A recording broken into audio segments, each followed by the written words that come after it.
Good morning, Lowell Shepherd here alongside sailing vessel Wahine, a Gibbsy 402. Together we make up Pacific Solo. We have this ambitious dream for both of us to sail across an ocean with myself as the only person on board to the Great Pacific Garbage Patch.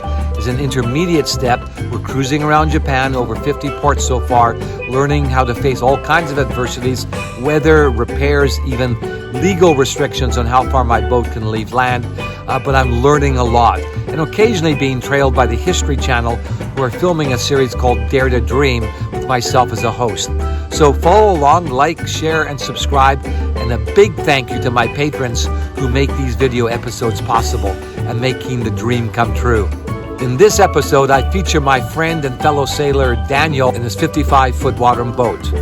He tells the story of how he arrived in Japan, how he acquired the boat, about the boat itself, and also raising kids on a boat. My name is Daniel. I'm the very proud owner of Wadrum Islander 55, Kathmarin. It's a Wadrum boat, so it's a particular philosophy behind the sailing and the design of it. A traditional style, double-hulled canoe, very safe, very easy to sail. You know, it's not fast by any means, but it's not a slow poke either. And so she's just a good boat to sail on. And a lot of our friends who experience it, no, buy small and trade your way up to a bigger boat. And I'm thinking, yeah, that's great, but I'm not a good trader, and you know, I'm not good at that sort of stuff. I'd rather buy big, and then I can always sell it and move down if I had to. But no, she's a perfect size. She's a twin-masted catamaran, which is unusual, and there's a whole lot of good reasons for that in terms of safety and maintenance and that type. So we bought the boat in Thailand, in Ao Chalong, and I had been looking at this boat for about 5 years, ever since James Warren had posted build photos of it being built over the years, and then I thought, well, this is a boat I like to have. And she actually came up the market at the same time as we put the house on the market. So I went over and spent a few weeks on board just to get a feeling of how is it any good and that sort of stuff. And yeah, it was fine. And it was only 5 years old, I think, when we bought it, which when you're buying a boat is the sweet spot. If you're buying new, you've got commissioning issues and hassles with that, and they tend to be more expensive. 10 years, you start running into replacement issues. 5 years, it's a sweet spot between the original owner has already dealt with all the commissioning issues and any immediate breakages, but you still got 5 years before things really need to start replacing. Good advice. So yeah, that sort of 5-year-old is a sweet spot to buy a boat. So she was on that sweet spot. And the other thing was he asked a certain amount of money. Everybody at the time told us take a third off and make an offer. So we did, and he sort of said, I have to think about that for a couple of days. So yeah, but he had to think about it, and he accepted the offer. He did take out a couple of things like the tender and that sort of stuff, but that wasn't a big deal for us. So we got it at a reasonable price, you know, an ocean ready. It was ready to cross oceans. It was fine, which is not what we did. We started cruising around Thailand, up and down the coast a bit, just to get the hang of sailing and what it's all about. And then we went down to Malaysia, went round the other side to the Gulf of Siam, and back and forth a few times. Spent quite a number of years around there, and then decided it was time to find something a little bit more permanent, because at that time we'd run out of money and I needed to find a job. So I did some work in Thailand, and the kids at that stage, I think the youngest one wanted to go to a school, a proper school. They were homeschooling up until there. Sam was with us for a year. It's my oldest boy. He decided to go to university, so that's what he did. And then the two younger ones were with us, homeschooling.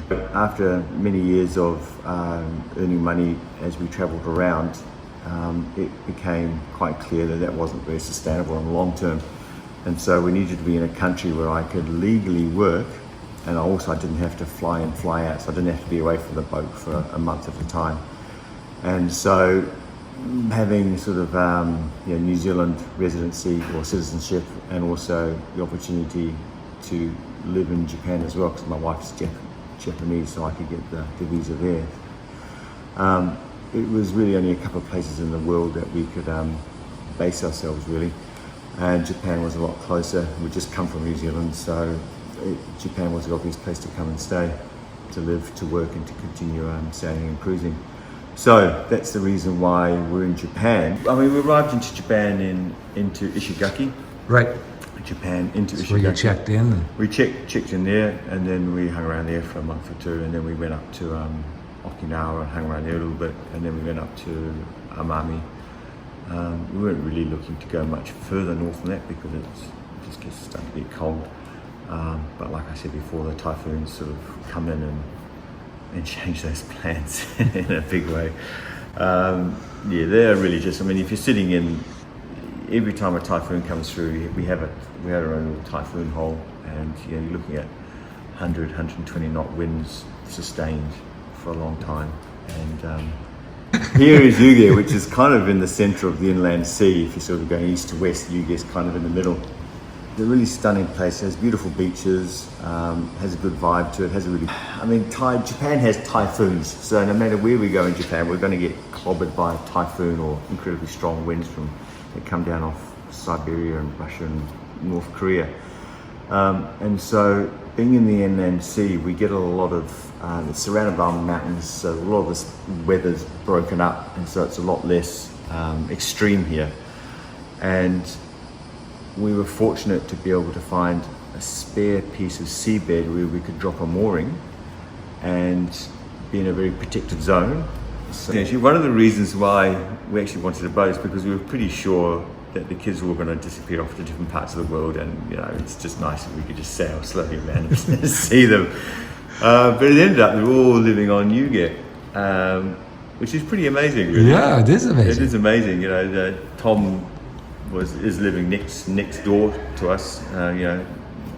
John, Tiger, our youngest, he's, I don't know, 5-minute bike ride away, and Sam's literally 800 meters down the road, which is really good. Top 3 tips. I think get rid of your ego is the first one. As a father, right, just remove your ego because it's not going to work on a boat. You can't go anywhere. I think I did a YouTube on that. Cruising the kids, I'll put the link in. Okay. And I think that really goes to show that, you're not going to win if you've got an ego or your way is the right way. It's just not going to work on a boat. There's nowhere to go. Just let go of the ego. I think it's number 1 tip. And I'm not saying I was. That's what I learned over time.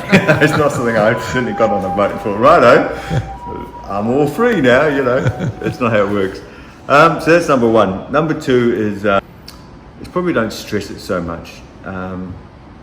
You've got to keep your kids safe, obviously, and that type of thing. But what we found, especially if you're traveling around, especially the Southeast Asia and other places, kids are genuinely treasured. And of course they're treasured no matter where you are, but it's the expression of how they sort of traveling with kids opens up all the doors when you reach a community. All of a sudden you're invited into schools, and other kids want to play and all that sort of stuff. It really just opens doors, and it's and you have to sort of let go and understand that they're not going to be out there kidnapping your kids or anything like that. They're not doing anything bad at all. They're really safe, and people love kids. They're really part of a culture that is a global culture, I guess, that kids are treasured, really. And I think that's, so keeping your kids safe, but also just letting go as well is a big tip as well.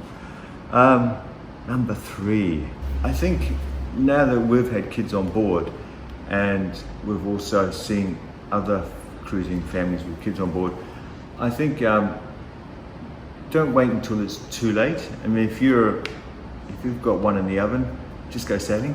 Right. It doesn't matter.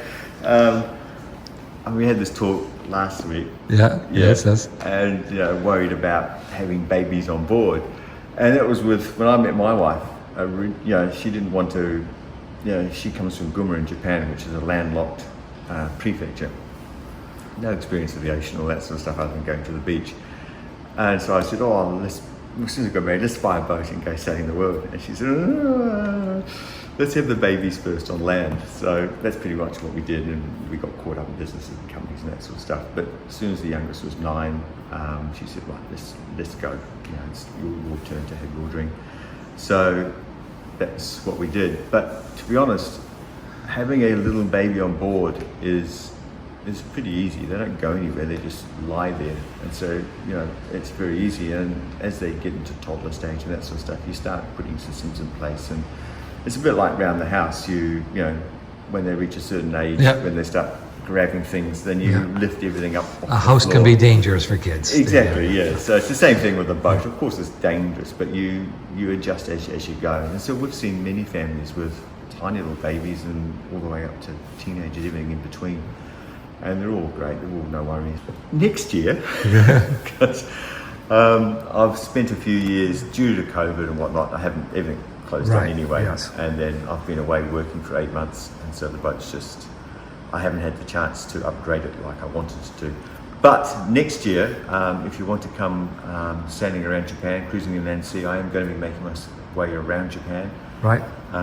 Then you're welcome to come and join. You'll be signing on as crew, and you'll be literally helping to man and sail the boat. Yeah. So you'll be raising the sails and taking turns at watches and mooring up, anchoring, that type of thing, as we make our way around Japan.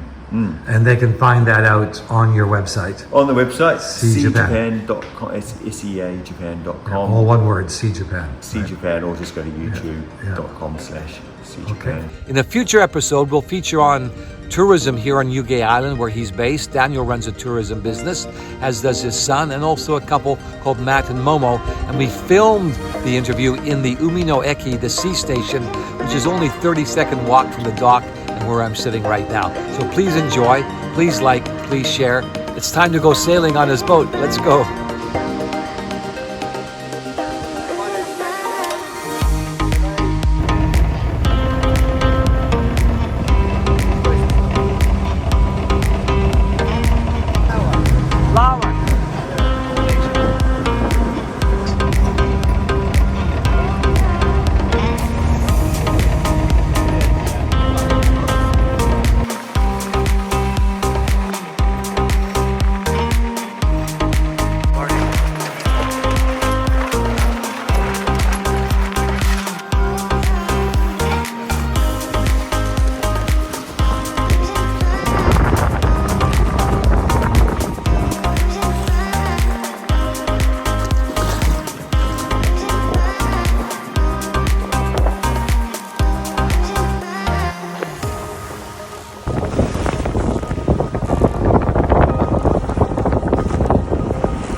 Arigato!